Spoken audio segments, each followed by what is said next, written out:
అందరికీ నమస్కారం. ఈరోజు వీడియోలో మనం చిన్న పిల్లలకు భోగి పండగ రోజు భోగి పళ్ళు పోస్తారు గదా! ఇవి ఎందుకు పోస్తారు? ఎన్ని సంవత్సరాల పిల్లల వరకు పోస్తారు? ఎలా పోస్తారో ఈ విషయాలన్నీ తెలుసుకుందాం.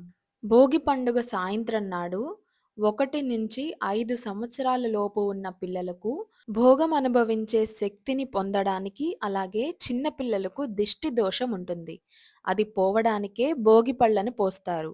నరదృష్టి పోవడానికి ఈ భోగి పళ్ళని ఎలా పోస్తారంటే, ఒక ఇనుప పాత్రలో రేగిపళ్ళు, కొంచెం రాగి ముక్క, ధాన్యం లేదా శనగలు, పువ్వులు, చెరుకు ముక్క, ఇలా కొన్ని పైసలు, ఇలా చాలా రకాలు వేస్తారు. కానీ వీటిలో ముఖ్యమైనవి రేగిపళ్ళు, ఇనుప పాత్ర, రాగి ముక్క, అలాగే చెరుకు కూడా వేస్తారు.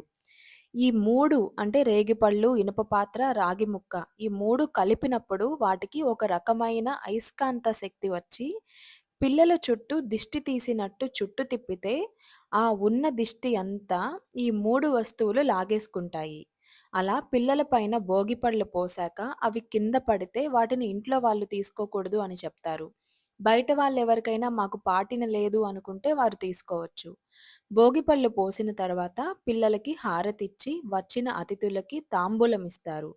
తాంబూలం ఇవ్వడం ఏంటి అంటే, మనకి ఉన్నది పక్కవారితో పంచుకోవడమే ఈ తాంబూలం ఇవ్వడానికి గుర్తు. పూర్వకాలంలో పంట చేతికి వచ్చే సమయం ఇదే.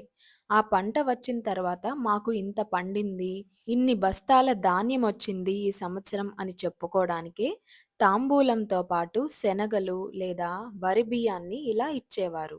మీరు కూడా ఈ సంవత్సరం భోగి పండగ నాడు మీ ఇంట్లో 1-5 సంవత్సరాల లోపు చిన్న పిల్లలు కాని ఉంటే, భోగి పళ్ళని ఖచ్చితంగా పోయండి. ఎందుకంటే దీనివల్ల నరదృష్టి ఉంటే పోతుంది. చిన్న పిల్లలకి ఖచ్చితంగా నరదృష్టి ఉంటుంది. 5 సంవత్సరాలు దాటాక పిల్లలకి భోగి పండ్లు పోయరు. వీడియో నచ్చితే లైక్ చేసి షేర్ చేయండి. అలాగే మీ ఇంట్లో మీ సాంప్రదాయంలో భోగి పండ్లు ఎలా పోస్తారో కామెంట్ సెక్షన్‌లో షేర్ చేయండి.